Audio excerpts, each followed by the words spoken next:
नमस्ते बच्चों, आज हम वसंत भाग 1 का नादान दोस्त इस पाठ के शब्दार्थ, प्रश्नों के उत्तर और भाषा की बात देखेंगे।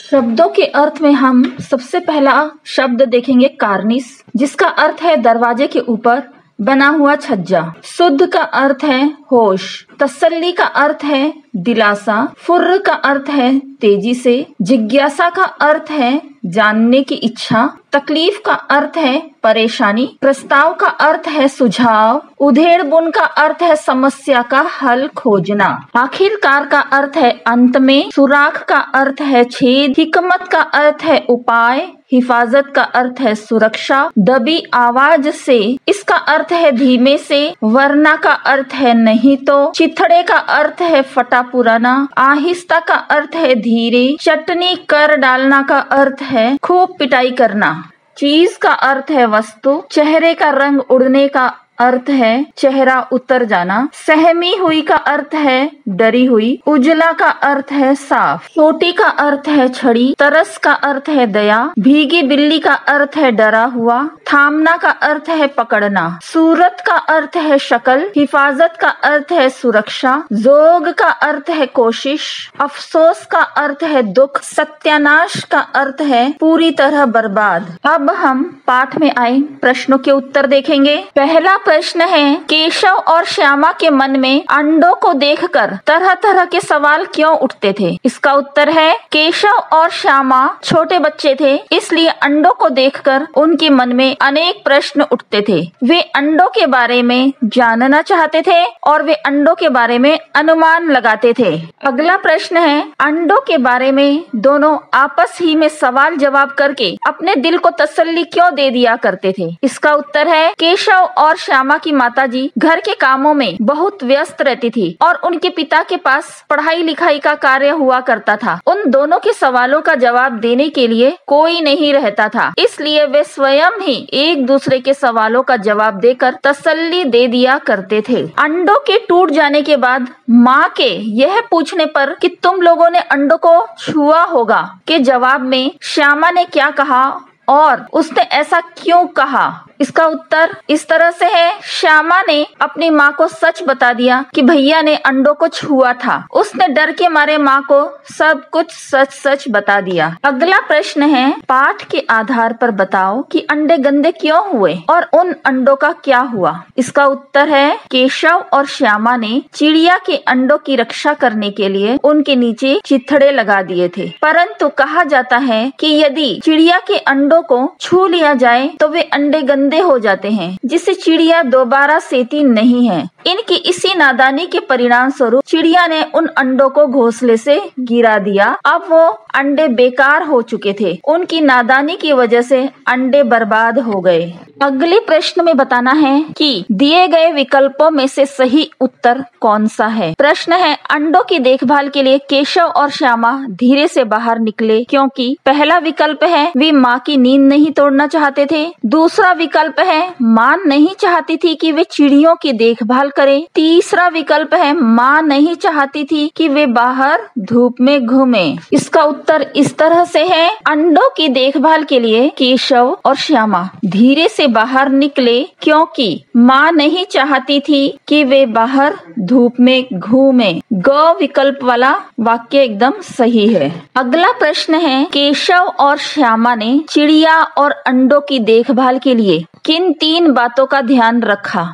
इसका उत्तर है, केशव और श्यामा ने चिड़िया और अंडों की देखभाल के लिए निम्नलिखित बातों का ध्यान रखा। पहला है, सर्वप्रथम उन्होंने उनके आराम का ध्यान रखा। इसके लिए कपड़े का चिथड़ा बिछाया जिससे उन्हें आरामदायक घोंसला दिया जा सके। दूसरा है, उन्होंने अंडों के सिर पर एक टोकरी लगा दी जो उन्हें धूप से बचा सके। तीसरा है, उन्होंने उनके दाना पानी के लिए चावल के दाने व प्याली का इंतजाम किया जिससे माता पिता यानी चिड़ा और चिड़िया को घोंसला छोड़कर बार बार अपने बच्चों से दूर बाहर न जाना पड़े। अगला प्रश्न है, कार्निस पर अंडों को देखकर केशव और श्यामा के मन में जो कल्पनाएं आई और उन्होंने चोरी चुपके जो कुछ कार्य किए, क्या वे उचित थे? तर्क सहित उत्तर लिखो। इसका उत्तर है, बच्चों ने अंडों की रक्षा करने के लिए जो कार्य किए वे नादानी में हुए, क्योंकि वे अपने बालपन के कारण उन जानकारियों से अनजान थे। उन्हें इस बात का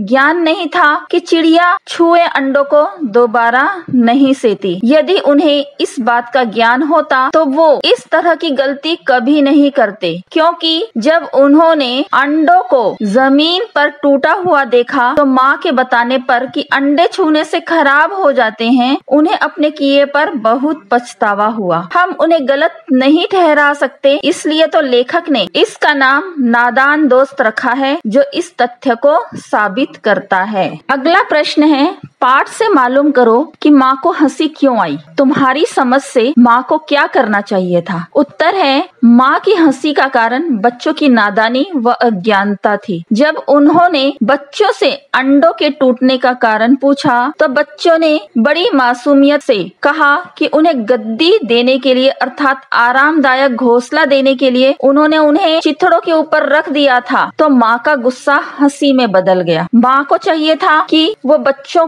की उस अज्ञानता को दूर करती जिसके कारणवश उनसे अंडों को छूने की गलती हुई थी, परंतु वे उनकी अज्ञानता पर ही हंस पड़ी। बच्चे स्वयं ही पछता रहे थे, माँ को उन्हें समझाना चाहिए था। अगला प्रश्न है, प्रेमचंद ने इस कहानी का नाम नादान दोस्त रखा, तुम इसे क्या शीर्षक देना चाहोगे? इसका उत्तर इस तरह से है, मेरे अनुसार इस कहानी का नाम नादान बचपन होना चाहिए, क्योंकि ये कहानी उन बच्चों की है जो अपने बल से एक ऐसी नादानी कर लेते हैं जिससे चिड़िया को अपने अंडों से हाथ धोना पड़ता है, क्योंकि यदि वे परिपक्व यानी समझदार होते तो वे ऐसी नादानी नहीं करते। अब हम भाषा की बात देखेंगे। भाषा की बात में पहला प्रश्न है, श्यामा माँ से बोली, मैंने आपकी बातचीत सुन ली है। ऊपर दिए उदाहरण में मैंने का प्रयोग श्यामा के लिए और आपकी का प्रयोग माँ के लिए हो रहा है। जब सर्वनाम का प्रयोग कहने वाले, सुनने वाले या किसी तीसरे के लिए हो तो उसे पुरुषवाचक सर्वनाम कहते हैं। नीचे दिए गए वाक्यों में तीनों प्रकार के पुरुषवाचक सर्वनाम के नीचे रेखा खींचो। एक दिन दीपू और नीलू यमुना तट पर बैठे शाम की ठंडी हवा का आनंद ले रहे थे। तभी उन्होंने देखा कि एक लंबा आदमी लड़खड़ाता हुआ उनकी ओर चला आ रहा है। पास आकर उसने बड़े दयनीय स्वर में कहा, मैं भूख से मरा जा रहा हूँ, क्या आप मुझे कुछ खाने को दे सकते हैं? इसमें इस पैराग्राफ में जो रेखांकित शब्द है उसमें बताना है कि वे कौन से पुरुषवाचक सर्वनाम हैं। पुरुषवाचक सर्वनाम के भेद लिखने हैं उन शब्दों के आगे जो रेखांकित है। मैं और मुझे यह उत्तम पुरुषवाचक सर्वनाम है, आप यह मध्यम पुरुषवाचक सर्वनाम है और उन्होंने, उनकी, उसने यह अन्य पुरुषवाचक सर्वनाम है। अब अगला प्रश्न है, तगड़े बच्चे, मसालेदार सब्जी, बड़ा अंडा। इसमें रेखांकित शब्द क्रमशः बच्चे, सब्जी और अंडा की विशेषता यानी गुण बता रहे हैं, इसलिए ऐसे विशेषणों को गुणवाचक विशेषण कहते हैं। इसमें व्यक्ति या वस्तु के अच्छे बुरे हर तरह के गुण आते हैं। तुम 4 गुणवाचक विशेषण लिखो और उनसे वाक्य बनाओ। यहाँ पर बस एक एक शब्द लेकर के वाक्य बनाया है। काला आदमी, वह काला आदमी काफी भयानक लगता है। सुंदर लड़की, वह सुंदर लड़की खिड़की पर खड़ी थी। छोटा बच्चा, छोटे बच्चे नटखट होते हैं। जंगली बिल्ली, जंगली बिल्ली बहुत खतरनाक होती है। लेकिन आप लोगों को इनसे 4-4 वाक्य बनाने हैं। काला आदमी से 4 वाक्य, सुंदर लड़की से 4 वाक्य, छोटा बच्चा से 4 वाक्य और जंगली बिल्ली से 4 वाक्य। यहाँ पे मैंने बस सिर्फ एक एक ही वाक्य दिखाया है आप लोगों को। अगला प्रश्न है, केशव ने झुंझलाकर कहा। केशव रोनी सूरत बनाकर बोला। केशव घबराकर उठा। केशव ने टोकरी को एक टहनी से टिकाकर कहा। श्यामा ने गिड़गिड़ाकर कहा। ऊपर लिखे वाक्यों में रेखांकित शब्दों को ध्यान से देखो। ये शब्द रीतिवाचक क्रिया विशेषण का काम कर रहे हैं, क्योंकि ये बताते हैं कि कहने, बोलने और उठने की क्रिया कैसे हुई। कर वाले शब्दों के क्रिया विशेषण होने की एक पहचान यह भी है कि ये अक्सर क्रिया से ठीक पहले आते हैं। अब तुम भी इन 5 क्रिया विशेषणों का वाक्य में प्रयोग करो। रेखांकित शब्द झुंझलाकर का वाक्य बनाएंगे हम। मोहन ने गुस्से में खाना झुंझलाकर फेंक दिया। अब बनाकर, ये भी शब्द रेखांकित था, इसलिए इसका भी वाक्य बनाएंगे। राघव ने रीना को मोतियों की माला बनाकर दी। घबराकर, यह भी शब्द रेखांकित था, इसका भी वाक्य बनाएंगे। सुमन ने माँ से घबराकर झूठ बोल दिया। टिकाकर यह भी शब्द रेखांकित था, इसका भी वाक्य बनाएंगे। सुमित ने डंडे को एक दीवार से टिकाकर रख दिया। अब अंत में है गिड़गिड़ाकर, इसका वाक्य बनाएंगे। कल मंदिर के बाहर एक भिखारी गिड़गिड़ाकर भीख मांग रहा था। उम्मीद करती हूँ कि आपको ये वीडियो समझ में आ गया होगा।